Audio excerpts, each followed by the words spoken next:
আসসালামু আলাইকুম। আমার নাম সিদ্দাতুল মুনতাহা সিমরা। আমি একটি কবিতা আবৃত্তি করব। কবিতার নাম ২১। লিখেছেন হাবিবুল্লাহ সিরাজি।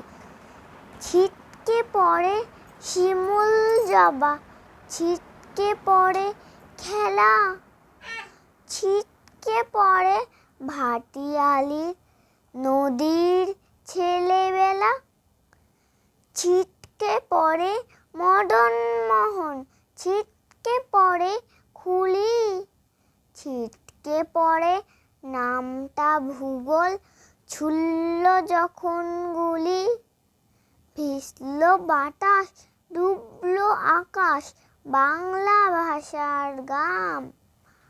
আমার ভাইয়ের রক্ত দিয়ে ২১ লিখিলাম। ধন্যবাদ।